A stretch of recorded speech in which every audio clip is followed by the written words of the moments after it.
standing in a museum that used to be a church. In 1887, Pastor Henry and his wife Grace planted this church in a one-room schoolhouse just down the road. And in 1888, they were able to build this building. And they passed on their love for this community because of the gospel to a generation. And things were going really well. But 2 generations after this church was planted, it died.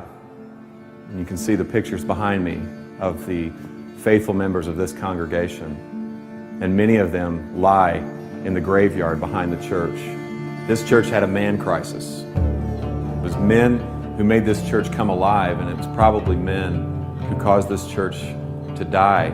In churches, when men stop investing in younger men stop caring. That's probably what happened to this church. And that's definitely what's happening in our churches. Older gentlemen do not know how to finish well. They don't know how to invest. And so middle-aged men don't know how to stay married. They don't know how to stay connected to the hearts of their children. And so younger men don't even want to be men. And so younger men are prolonging their adolescence. And they're doing this residentially. Guys in their 20s and early 30s, a third of them live with their parents. That's a 100% increase in the last 20 years. They're doing it professionally.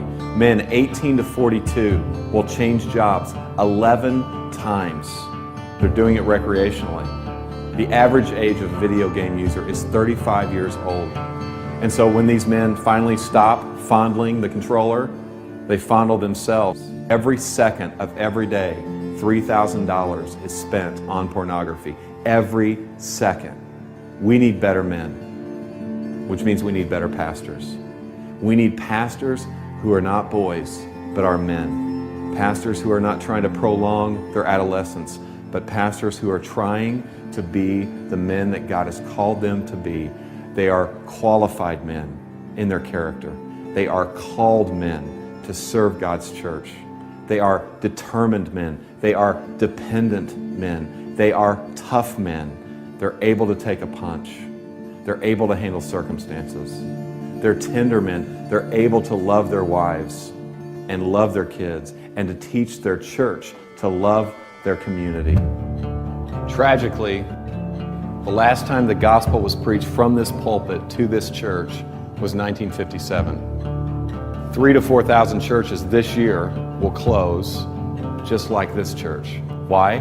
Because the story and the glory of the church becomes bigger than the story and glory of God. See, the men and women who planted this church, they actually believe this stuff.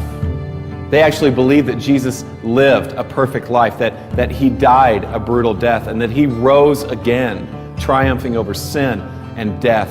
They believed it. And because they believed it happened, they believed it had implications on their life, that their sin could be forgiven, that they could have a new identity, and that they could be sent on mission with this God who is on mission.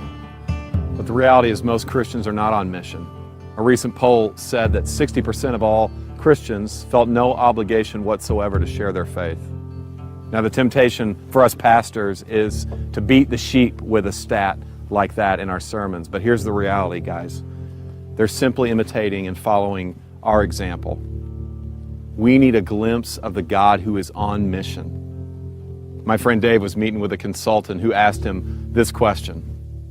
Dave, why do I have a bigger dream for your church and your city than you do? And I don't know about you, but I don't want anyone to have a bigger dream for my church and my city than me. And I don't want to build a museum. I want to be a part of a movement.